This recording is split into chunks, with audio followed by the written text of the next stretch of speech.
ഇപ്പോഴും ഞാൻ കല്ലൂർ അതിലൊരാളെ ഞാൻ കണ്ടിട്ടുണ്ട്.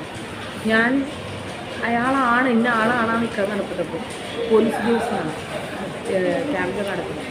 തിരിച്ച് ഞാൻ റിട്ടേൺ വന്ന അയാളൊന്ന് നോക്കിയപ്പോൾ എഴുന്നേറ്റ് അകത്ത് പോയ ആൾ പിന്നെ തിരിച്ചു വന്നിട്ടില്ല. പിന്നെ ഞാൻ കണ്ടിട്ടില്ല. വൈറ്റിഞ്ചേരിയിലുള്ള ഉദ്യോഗസ്ഥനാണ്. ഒന്ന് ആലോചിച്ച് നോക്കാം. ഞാനൊക്കെ സ്റ്റേഷനിൽ ചെന്ന് തന്നെ എനിക്കറിയാം അയാൾ ഭാര്യ കൊടുക്കുന്നിട്ട് ഞാനിപ്പോൾ പോസ്റ്റിലേക്ക് വന്നു പണ്ട് അവിടെ ചെന്ന് പരാതി കൊടുത്തിട്ടുള്ള.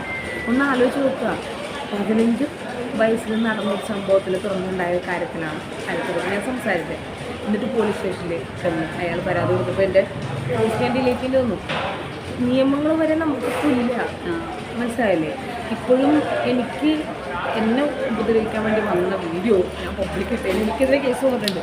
എന്നെ ഉപദ്രവിച്ചവർക്കെതിരെ ഇതുവരെ ഒരു കോടതിയിൽ ഒരു നോട്ടീസ്. അതാണ് നമ്മുടെ ഇപ്പോഴത്തെ ലോകം. പിന്നെ തേവര സ്റ്റേഷനിൽ ചെന്ന് തന്നെ ഞാൻ വേണമെങ്കിൽ ഡീറ്റെയിൽസ് ഇട്ട് തരാം, വോയിസ് റെക്കോർഡിങ് ഇട്ട് തരാം. എന്ത് പ്ലാൻ ചെയ്താൽ അറിയില്ല ട്രാപ്പിലാണ്. ഇപ്പം ഈ 6 ചെയ്ത സെയിം കാര്യം നമ്മുടെ സമൂഹത്തിൽ പലരും ചെയ്യുന്നുണ്ട്. പക്ഷെ അവർക്കൊന്നും എതിരെ നടപടികളില്ല, കേസില്ല, അങ്ങനത്തെ കുറേ കാര്യങ്ങളൊക്കെ സംഭവിക്കുന്നു. അയ്യോ, അതൊക്കെ വലിയ വലിയ ആൾക്കാരാണ്. അവൻ മണ്ടനാണ്. പാവങ്ങളാണ് മണ്ടന്മാരെ, അതറിയില്ല. ശുദ്ധന്മാരാണ് മണ്ടന്മാര്. നമ്മൾ യൂസ് ചെയ്യണം, നമ്മൾ അറിയണില്ല. മനസ്സിലായില്ലേ? ഇപ്പം മണ്ടന്മാർക്കുള്ള യൂസ് ചെയ്യണമെന്ന് അറിയാം, മണ്ടന്മാർക്ക് ശുദ്ധന്മാർക്ക് അറിയാം പിന്നെ യൂസ് ചെയ്യണമായിരുന്നു. പക്ഷെ എന്താണെന്നറിയോ, അങ്ങനെയെങ്കിലും ആൾക്കാർ നമ്മളൊപ്പം നിൽക്കട്ടെ എന്ന് വിചാരിച്ചു. അല്ലാണ്ട് അവരറിയാഞ്ഞിട്ടല്ല. പലപ്പോഴും എന്നെ വിളിച്ചിട്ട് പറഞ്ഞു എൻ്റെ റെക്കോർഡിങ് എന്നെ യൂസ് ചെയ്യണം. ഞാൻ പിന്നെ എന്തിനും നിന്നോട് പോകും. അപ്പോൾ കാളി നിർത്തും. അതെ, എൻ്റെ യൂസ് അങ്ങനെ എനിക്കറിയാമല്ലോ. അവനിങ്ങനെയൊക്കെ പറയുമ്പോൾ കുറേ പേര് അവനെ കൂടെ നിൽക്കുമ്പോഴൊക്കെ അവനൊക്കെ സംഭവിക്കും. അവനൊറ്റപ്പെടലിന്ന് ചെറിയൊരു വൃത്തം. ഇനിയെങ്കിലും അവനെ പുറകെ നടന്നു. അവൻ്റെ എന്താ പറയുക, ചോദ്യങ്ങൾ അവൻ മഞ്ഞൾ പോകണം, ആറാട്ടം ഇതൊക്കെ മതി. അല്ലാണ്ട് അവനോട് കൂടുതൽ എന്താ പറയുക ഇങ്ങനെയല്ലേ അങ്ങനെയല്ലേ എന്നൊക്കെ പറഞ്ഞ ചോദ്യങ്ങൾ വേണ്ട. അത് വല്ലാത്തൊരു യൂസിങ് ആണ്ടാവും. അവൻ നടക്കട്ടെ. അവനെ ചേർത്തിരിക്കാൻ ഞങ്ങൾ ചേച്ചിയായിട്ടുള്ള ഞാനുണ്ട്. നമ്മളെപ്പോലുള്ള കുറച്ച് പേരുണ്ട്. ചേച്ചിയായിട്ടുള്ള ഞാനുണ്ട്, അവരുണ്ട്. എന്താ പറയുക, ചെലുത്താനും ഇതേപോലെ തന്നെ എനിക്ക് എന്താ പറയുക ഇവരോടൊന്നും എനിക്ക് തൊപ്പി ഇതൊക്കെ എന്താ പറയുക അവരുടേതായിട്ടുള്ള കുറേ ലോകത്ത് എന്നെപ്പോലെ തന്നെ അനുഭവിച്ചതായിരിക്കാം.